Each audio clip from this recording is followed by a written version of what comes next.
बिस्मिल्लाहिर्रहमानिर्रहीम। नाज़रीन अस्सलाम वालेकुम। मैं आपको मेज़बान साहब शाकिर वफाकी दारुल हुकूम इस्लामाबाद से कुछ ताज़ा तरीन ख़बरें। बड़ी ख़बर सुनाने से पहले ज़रा छोटी छोटी ख़बरें सुनना इंपॉर्टेंट है।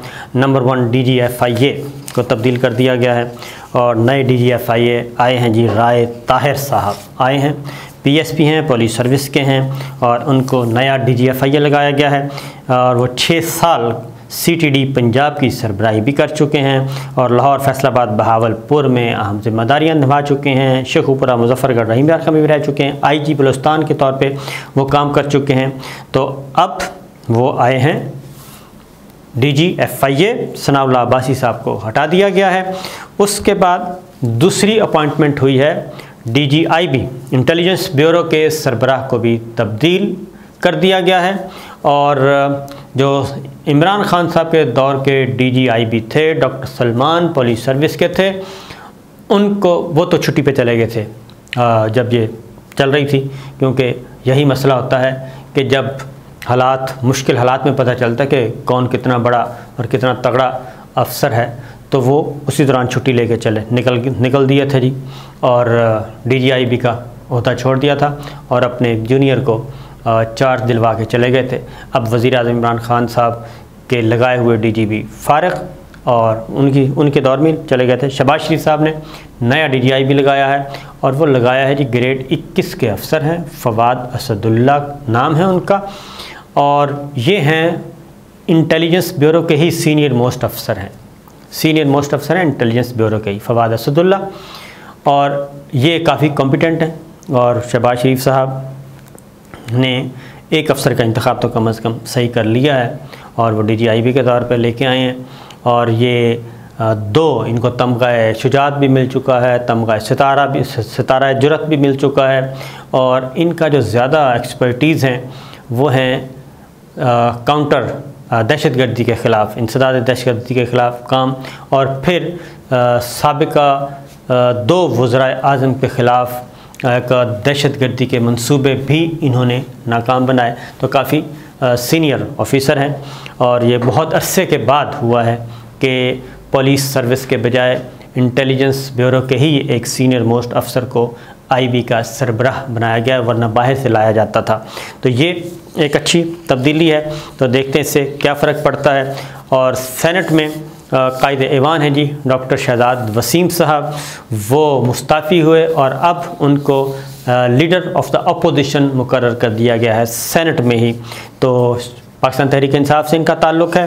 ज़ाहिर है जब गवर्नमेंट चेंज होती है तो उसमें फिर ये सीटें चेंज हो जाती हैं। तो 28 सीटें हैं पाकिस्तान तहरीक इंसाफ की सेनेट में। तो अब वो होंगे leader of the opposition, leader of the house वो नहीं होंगे।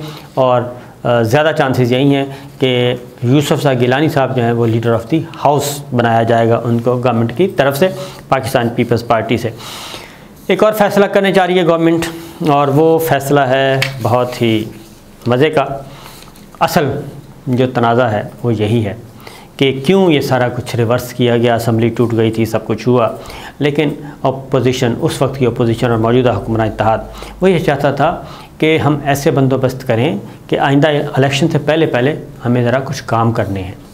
और वो क्या काम है? जो इलेक्टोरल रिफॉर्म्स जिनको इंतखाबी इस्लाहात का नाम दिया जाता है, वो इंतखाबी इस्लाहात नहीं है दरअसल। वो ये है कि ओवरसीज़ पाकिस्तानियों को जो वोट देने का हक़ है वो नज़रसानी करने का फ़ैसला किया है। ये इंतखाबी इस्लाहात हैं या इंतखाबी बुराइयां हैं, ये आप ख़ुद सोच लें कि ओवरसीज़ पाकिस्तानीज़ को वोट देने का हक़ दिया गया था। तो मौजूदा हुकूमत उस कानून पे नज़रसानी कर रही है। उसकी रीज़न क्या है?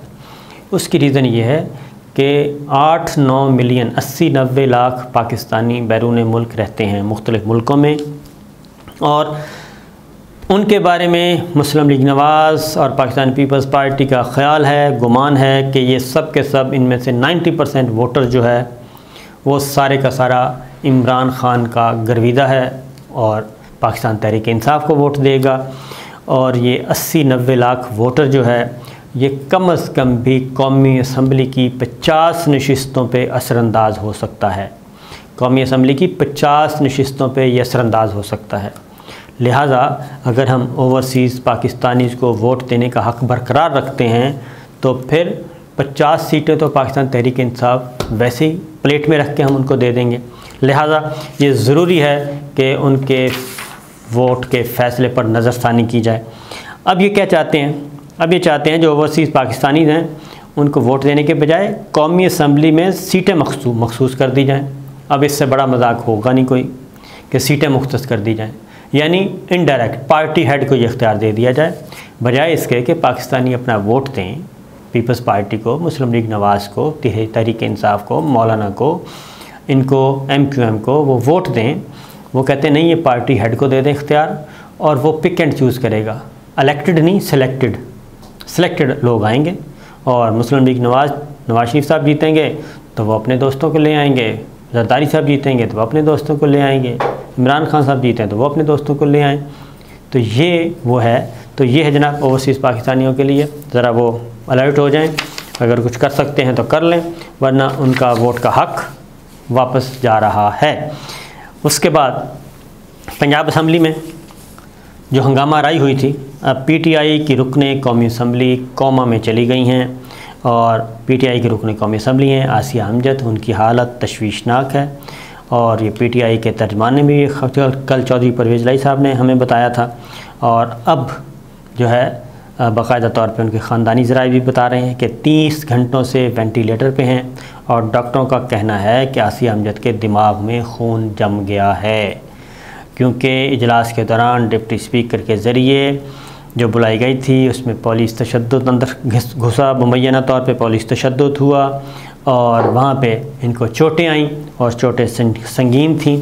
और अब आसिया अमजद के अहले खाना वो कहते हैं जी हमें इंसाफ दिलवाएं कि ये हमारे साथ क्या हुआ। एक और ख़बर लें, गवर्नर पंजाब डटे हुए हैं उमर सरफराज चीमा साहब, और उन्होंने कहा है कि वज़ीर आला पंजाब उस्मान बुज़ार साहब का इस्तीफ़ा गैर आइनी था और यह अपोजिशन भी कह रही थी, तो लिहाजा और दूसरा वो हमज़ा शहबाज से हल्फ नहीं ले रहे क्योंकि वो इलेक्शन, उन्होंने कहा कि जो रिपोर्ट मौसूल हुई है उसके मुताबिक ये इलेक्शन कानून और ज़ाब्ते के मुताबिक नहीं हुआ। अब देखें कि ब्यूरोक्रेसी क्या करती है। ब्यूरोक्रेसी ने यह किया कि गवर्नर पंजाब के सेक्रेटरी थे, उन्होंने बारों बारी गवर्नर पंजाब के सेक्रेटरी ने बाहर से ही एक लेटर लिख मारा और खुफिया ख़त रसानी की, और उसमें प्रिंसिपल सेक्रेटरी थे राशिद मंसूर। गवर्नर पंजाब ने नौमंतखब वज़ीर आला शहबाज शरीफ से हलफ लेने के लिए ख़त लिखने पर प्रिंसिपल सेक्रेटरी राशिद मंसूर को ओहदे से हटाने का हुक्म दिया और इनकी जगह स्पेशल सेक्रेटरी उमर सईद को इजाफी चार्ज दिया था।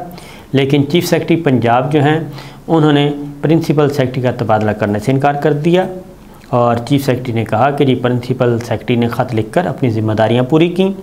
और ये है वो चीज़ जो कि वो कहते हैं कि खान साहब को सिस्टम ने सपोर्ट नहीं किया। तो ये है वो एटीट्यूड कि अब सारे के सारे अफसर ऐसे लग रहा है कि बिल्कुल वो कर रहे हैं जो उनको कहा जा रहा है। और यही वो चीज़ है जो कि हम कहते भी रहते थे कि जनाब अफसरों के इंतखाब में आपको ज़रा थोड़ा सा मुहतात रहना चाहिए। और ये चीफ़ सेक्रेटरी साहब जो थे ये सेक्रेटरी ख़जाना थे और इनको ख़ास तौर पे अपॉइंट किया गया था कि बहुत प्रिंसिपल्ड किस्म के आदमी हैं, लेकिन अब गवर्नर पंजाब के अहकामात को भी नहीं माना जा रहा और वो कहते हैं कि मुझे ये सेक्रेटरी नहीं चाहिए, लेकिन वो कहते हैं कि नहीं, आपके पास ये इख्तियार नहीं है कि आप अपने सेक्रेटरी को तब्दील कर सकें। इसी तरीके से जी असद उमर साहब ने भी कह दिया है और उन्होंने कहा है कि जस्टिस काजी फ़ाइज़ ईसा साहब को हटाने का हुकूमत का कोई इरादा नहीं था और ना ही हमने सुप्रीम कोर्ट पे हमला कभी करवाया और ना ही किसी जज को हटाने की कोशिश की। ये जस्टिस काजी फ़ाइज़ ईसा साहब के मामले में ये पेश गुफ्तगू हो रही थी क्योंकि इमरान खान साहब ने ये कह दिया था कि जस्टिस काजी फ़ाइज़ ईसा के ख़िलाफ़ रेफरेंस फ़रोग़ नसीम साहब लेकर आए थे और फ़रोग़ नसीम साहब ने जब इसके बारे में बयान जारी किया तो फवाद चौधरी साहब ने कहा कि जनाब ऐसा नहीं है, वज़ीर क़ानून तो आप ही थे, रेफरेंस भी आप ही लेकर आए थे और आपने वज़ारत क़ानून से इस्तीफ़ा भी दे दिया था। इस्तीफ़ा दे के फिर आपने दलाइल देने के लिए भी सुप्रीम कोर्ट गए थे कि कोई और इस केस को ख़राब ना कर दे, तो ये सारी की सारी ज़िम्मेदारी आपकी थी, अब आप ज़िम्मेदारी लें। तो फ़रोग़ नसीम साहब ने उसके जवाब में बड़ी सख्त ज़ुबान इस्तेमाल की, फवाद चौधरी साहब को कहा कि ये बकवास कर रहे हैं। तो अब असद उमर साहब ने भी ये बता दिया है कि जनाब हमारा कोई इरादा नहीं था किसी जज को हटाने का, और साबिक वज़ीर ने कहा कि हमने कभी सुप्रीम कोर्ट हमला कराया और ना ही किसी जज को हटाने की कोशिश की। ये रेफरेंस या जस्टिस काजी फाइज का मामला भी आगे जाके कुछ और ही शक्ल इख्तियार कर सकता है, क्योंकि बहुत आगे तक मामला जा सकता है। बहरहाल ये एक हो गया है, और इसके साथ ही बरतानवी हाई कमिश्नर की मुलाकात हुई है, मिलकर काम करने की ख्वाहिश शहबाज शरीफ साहब से की है उन्होंने, और उन्होंने कहा है कि जी मुबारकबाद दी।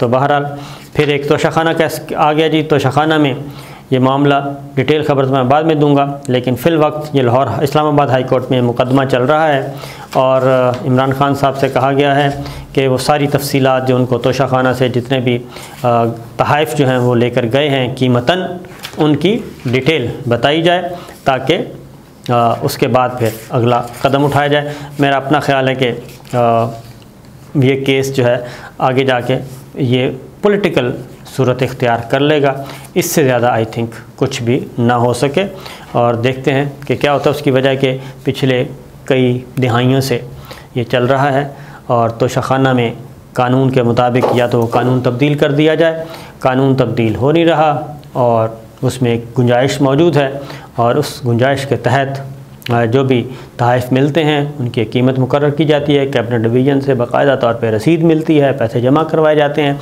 और वो तोहफ़ा लिया जाता है।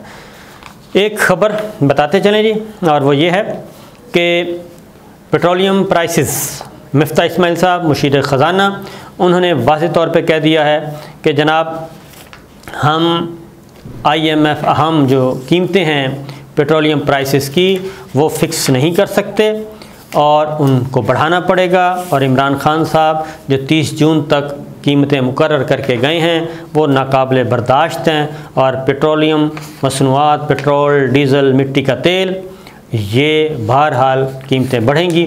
और ये फ़ौरन उन्होंने वफाकी काबीना के इजलास के बाद ब्रीफिंग भी दी, और उन्होंने कहा कि इमरान खान बारूदी सुरंग लगा कर गए हैं, डीज़ल और पेट्रोल पर टैक्स नहीं लिया, इमरान खान ने शहबाज शरीफ की हुकूमत को मुश्किल में डाल दिया है, पेट्रोल सस्ता करना कोई मेहरबानी नहीं होती क्योंकि आवाम के ही पैसे होते हैं।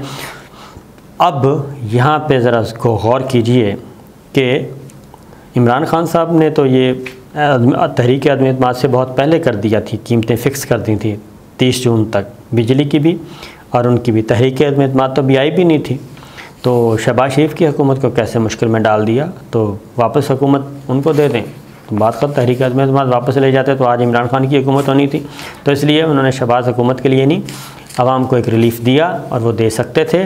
और वो रूस भी इसलिए गए थे, 30% सस्ता वहाँ से पेट्रोल, तेल, मसनूआत मिलनी थी, वो भी ले सकते थे, जिसकी सज़ा उनको अब मिल रही है कि वो 30% सस्ता तेल लेके आवाम को देना चाह रहे थे, और वो नहीं हो सका। मिफ्ता इस्माइल ने क्या कहा है, 52 रुपये डीज़ल पर सब्सिडी दी जा रही है, यानी कि आवाम को रिलीफ़ दिया जा रहा है, जो कि गलत है, जबकि अब ये जुल्म आवाम पे होने वाला है। और पेट्रोल पे 21 रुपये दिया जा रहा है, ये भी जुल्म है। अप्रैल में सब्सिडी की मद में 68 अरब का ख़र्चा हुआ, ये भी जुल्म है। तो लिहाजा उन्होंने कहा कि अब कीमतें बढ़ाई जाएंगी, और हम इसको आगे कंटिन्यू नहीं कर सकते। और फिर अगली ख़बर ये दी उन्होंने कि IMF के साथ मैं आज रात ही जा रहा हूँ मुज़ाकरात करने, और हम इमरान खान साहब ने जो पैकेज तय किया था उसी को हम हासिल करने की कोशिश करेंगे। तो ये है जनाब मामलात, ये है सूरत हाल। आप ख़ुद अंदाज़ा लगा लीजिए कि हो क्या रहा है। इजाज़त दें, अल्लाह हाफ़िज़।